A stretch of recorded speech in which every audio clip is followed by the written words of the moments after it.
while we pull up Lennart's presentation, I just thought a few words for what's coming now. Because I think what's coming now is not a traditional or the classic project. It wasn't even anticipated.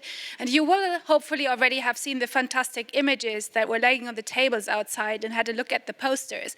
But this is exactly why we think that participating in European projects is so interesting, because there's always something unexpected coming out. So Lennart, walk us through that and explain and tell people what they should be doing with the images that you distributed everywhere. So over to you. Thanks a lot. Can you hear me? Yes. No. Yes. So I'm Lennart. I am from Hanover, Germany, and usually I am doing a PhD in skin diagnostics with light. So I work with lasers and stuff. And my main part of my work is in the iToBoS project, but I am not here to talk about the iToBoS project. I'm here because with every third melanoma diagnosis there comes depression, and I think there is novel technology coming up with AI that could be helpful. And maybe you've already seen the flower images on the posters or on these little cards, and I'm responsible for that. And I want to tell you the story behind that. So the story starts with the rise of generative artificial intelligence. Like 1 year ago, the company OpenAI released a model called DALL-E 2. It's a text-to-image generator, and it took over the internet. What you can do with it is you can prompt a text, and the model will generate an image. For example, you can say, I want to see an astronaut riding a horse on the moon, and you will see such thing. Or you can say, how about a dog, but he should look French? Or from a different model, a newer model, Midjourney, how would it look like if we put a cat on the cover of Vogue magazine? So these are all artificially generated. They don't exist, these animals, so Bettina, you cannot adopt them. And people on the internet argue whether this is a revolution. Mr. James, for example, says this is devastating to jobs, even more devastating to jobs than the Industrial Revolution. But there are other people on the internet, like Mr. Khan.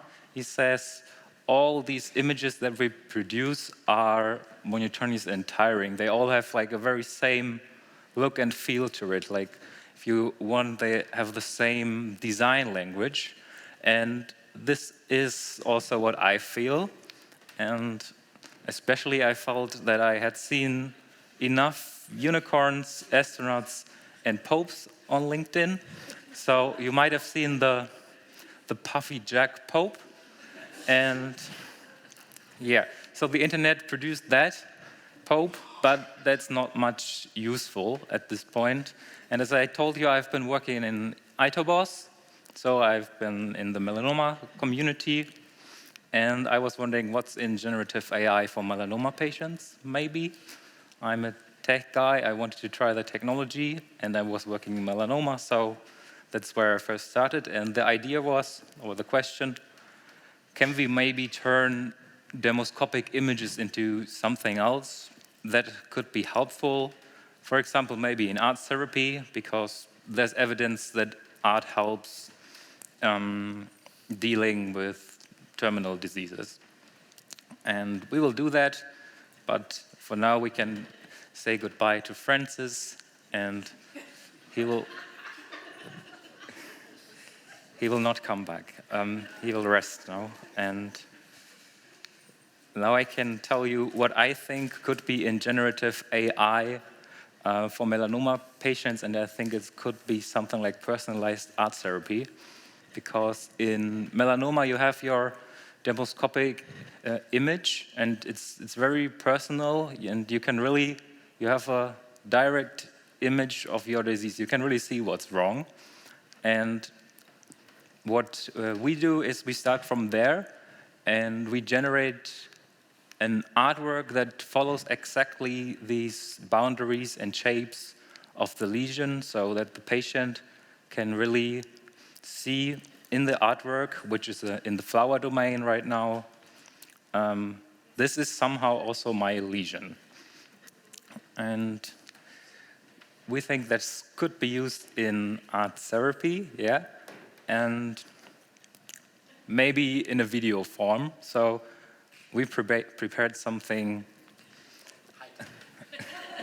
Thank you, Rafa, already.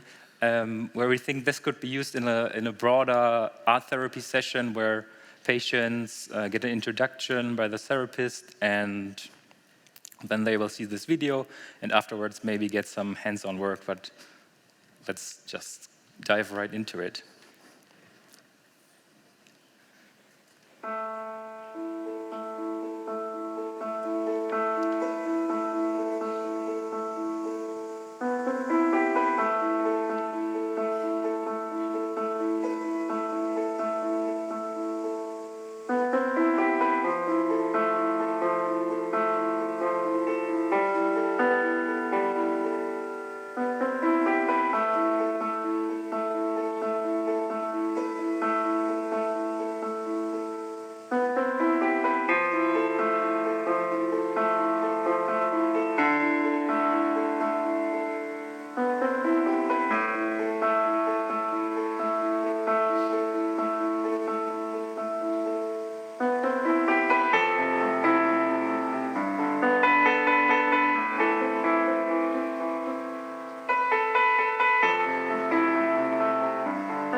Yeah, that's it. And 2 minutes feel way longer when you're on stage. And it was Lennart playing the piano. Yeah, thank you, Rafa.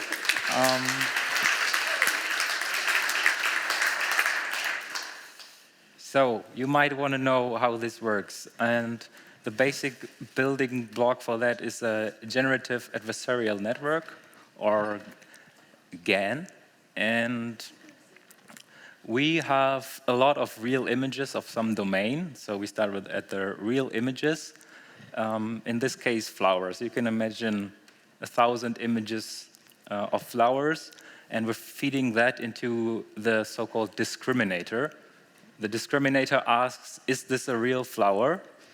And depending on the quality of your images and how many you have, it will get kind of good at it. And then you have a generator that will try to generate from noise something, and we will ask the discriminator, is this a real flower? And in the first iterations, it will always say, no, that's not a real flower. And that's what we call loss. It's like a feedback. We give it back to the generator, and you will try different things. And at one point, the generator will fool the discriminator. So the discriminator will think, oh yeah, that's a real image I'm seeing, but it's actually not.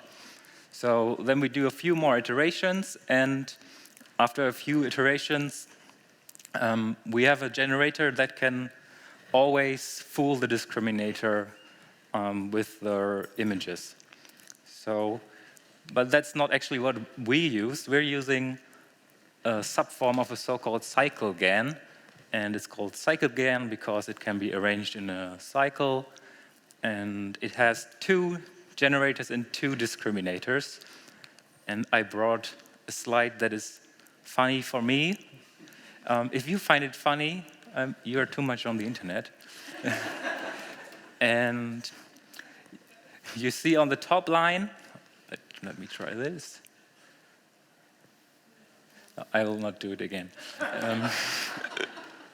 You see on the top line, there's one GAN responsible for the flower stuff, and on the lower line, there's a GAN responsible for generating melanoma images. So I start again at the discriminator 1.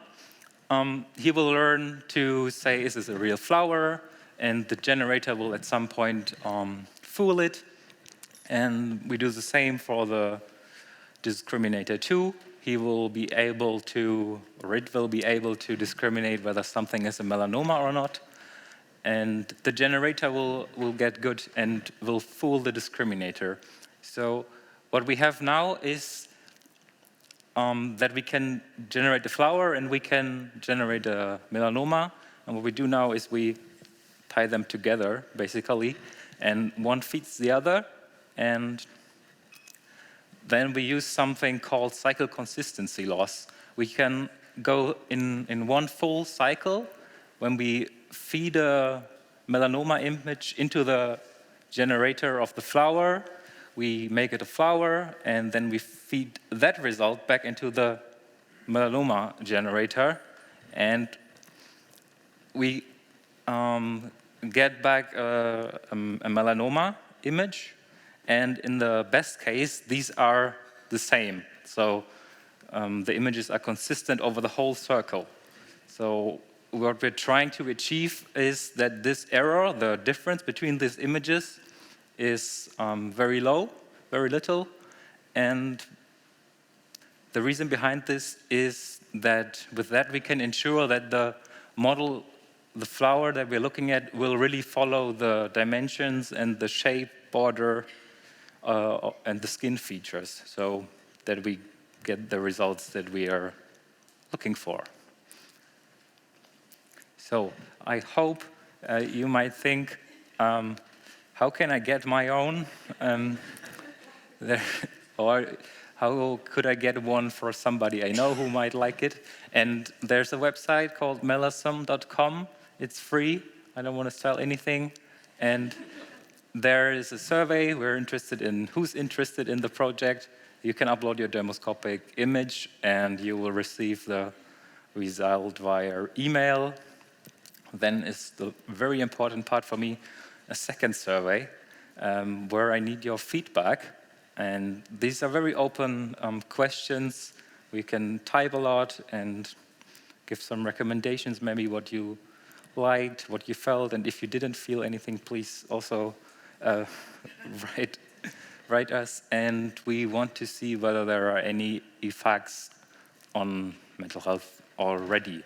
So we have another motivational slide. Please take part and share. It's really the only way to improve this project and make it accessible to more patients. And finalizing my talk, a little outlook. So as I just mentioned, we want to study whether this has effects on mental health, and we want to generate even more immersive videos. We want to explore augmented reality. You see a tech guy is doing this. And we will also want to expand the technologies to other diseases, other skin diseases, such as scars from self-harm, for example, and other cancers that have, much like melanoma, the case that you have a very good image of what's wrong. For example, when you have the scan of a tumor in your head, then you can see it really, and we think the same technology could be used for that too. And with that, I would like to thank Constanza for helping me with the surveys a lot. I would like to thank MPNE for giving me the chance to give a talk out of the box, and thank you for listening and taking part, hopefully.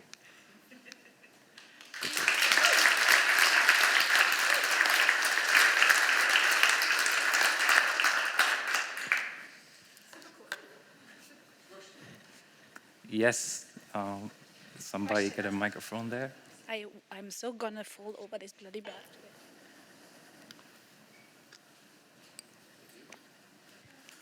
How do you prevent an infinite loop during your generation process? I cannot prevent that. When do you stop? When I see that the model is not like stabilizing after some epochs. So usually there's like an exponential saturation, and it doesn't happen often that there's an infinite loop, I have to say, yeah. And the good thing is also that the discriminator and the generator don't have to work too good, because we're not like generating perfect images, perfect melanoma in this process. And yeah, that helps me. Well, Bettina was asking me whether I had a question, but I have maybe some interesting info for you, because we are going to have a workshop in Germany, a creative workshop for skin cancer patients, where we are going to work with some creative methods in order to deal with the psychological side of it all. And I'm sorry to say that we are not evaluating this scientifically, because that's what we should have done. But we will come back to you Yes, sounds like we and should see talk. how we can work together on this. Yes. See? I knew you had something.